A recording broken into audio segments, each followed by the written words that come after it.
یعنی مفتی احمد یار خان صاحب نعیمی نے سورۃ القصص کی آیت نمبر 44 ڈسکس کی حاضر و ناصر کے مسئلے میں.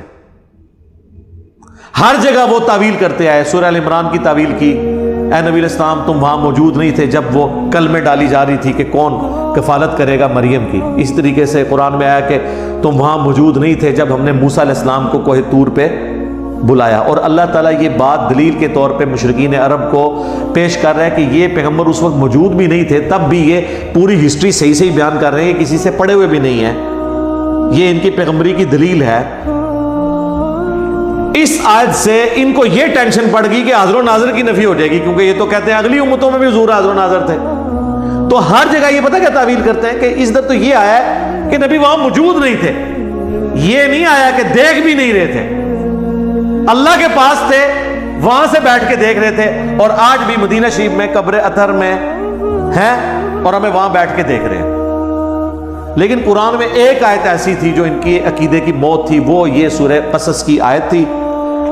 اور اس کو تو اس آیت کو قرآن سے نکالنا تو ممکن نہیں تھا. اور ڈاکٹر سرار صاحب والی بات کہ اگر اس کتاب کی حفاظت کی ذمہ داری اللہ نے نہ لی ہوتی نا، کیونکہ اس کتاب کے بعد کوئی پیغمبر نہیں آنا تھا نا، ختم نبوت کی وجہ سے یہ متقاضی تھی یہ چیز کہ قرآن کو محفوظ کیا جاتا تاکہ نبی کا خلیفہ دنیا پہ ہو قیامت تک کے لیے. انا نحن نزلنا الذکر وانا لہ لحافظون. تو اگر یہ نہ ہوا ہوتا نا تو مسلمانوں نے اس کے ساتھ کام ڈال دینا تھا. اور ابھی بھی صرف ترجمہ، یعنی اس کا ٹیکسٹ عربی والا بچا ہوا ہے، ترجمے میں اور تفسیر میں انہوں نے اب بھی ڈنڈی مار دی ہے. اور اس کی یہ پریکٹیکل مثال وہ لکھتے ہیں وَمَا كُنْتَ بِجَانِبِ الْغَرْبِيِّ، اور اے نبی آپ وہ مغربی جانب نہیں تھے اس کوہ طور کی، اِذْ قَضَيْنَا إِلَى مُوسَى الْأَمْرَ، جب ہم نے موسیٰ علیہ السلام کے اوپر وحی کی. آپ وہاں موجود نہیں تھے.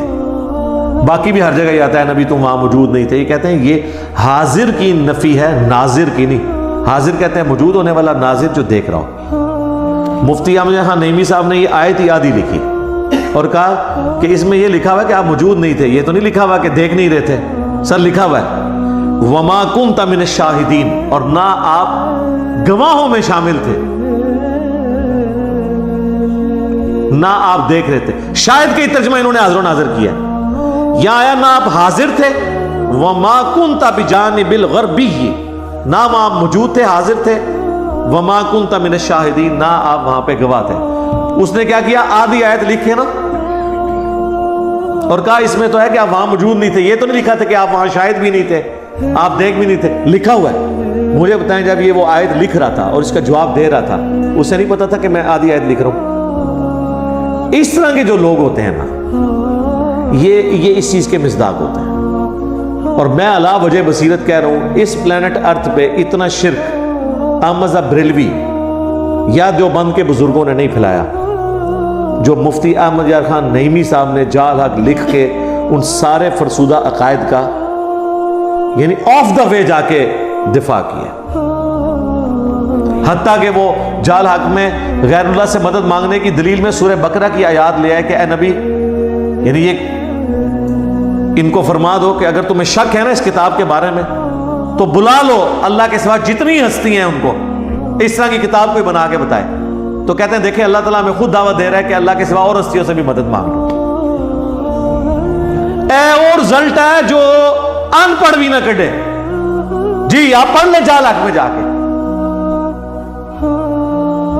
اب یہ جب اب باتیں یہ بلنڈرز ہیں، اس کے بعد بھی اگر کوئی ان کے پیچھے آنکھیں بند کر کے چلتا ہے اس کا کوئی علاج نہیں ہے سوائے ایک اس سے بڑا علاج میں نے رکھا ہوا ہے. آخری علاج وہ میرے پاس جو یکا ہوتا ہے کہ میں کسی بزرگ کی گستاخی ثابت کر دوں. وہ میں نے کر دی. اسی جال حق میں انہوں نے جو نور اور بشر کی بحث ہے نا، اس میں ان سے ایک بلنڈر ہو گیا اور وہ ہم نے پکڑ لیا. اس کے اوپر بھی یہ سارے آگے لاجواب ہو جاتے ہیں. انہوں نے کہا قل انما انا بشر مثلکم، اے نبی تم فرما دو کہ انسان ہونے میں تمہاری طرح ہوں. ظاہر مرتبے میں تو ہم بھی نہیں کہتے، آپ جیسا مرتبہ کسی کا ہو نہیں سکتا. ٹھیک ہے جی، ہماری آنکھیں تو ادھر تک نہیں دیکھ سکتی. بخاری مسلم ہے نبی علیہ السلام نے جنت بھی دیکھ لی نماز کی حالت میں. بخاری مسلم میں اپنی پیٹھ کے پیچھے بھی دیکھ لیتا ہوں. آپ کے پسینے میں سے بھی بخاری مسلم میں آتا ہے خوشبو آتی تھی، ٹھیک ہے. تو انسان ہونے میں وہ ہماری طرح تھے، مرتبے کی تو بات ہی نہیں ہو رہی. تو اب ان کو بشر ماننا بھی مشکل ہو جاتا ہے نا.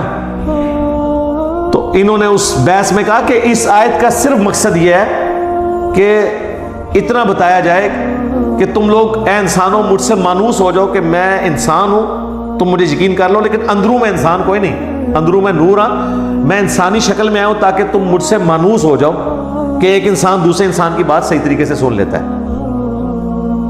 جس طرح شکاری شکار کرنے کے لیے مختلف آوازیں منہ سے نکالتا ہے، یہ تیتر کو اور بٹیر کو، اس طرح پیغمبر بھی یہ کر رہے تھے کافروں کو اپنی طرف مائل کرنے کے لیے. اب پیغمبر کی مثال کس سے دے دی انہوں نے؟ شکاری سے. اور وہ شکاری بھی وہ جو فراڈ کر رہا ہوتا ہے، تیتر ہوتا نہیں ہے، آوازیں نکالتا ہے، اندروں کچھ اور ہوتا ہے.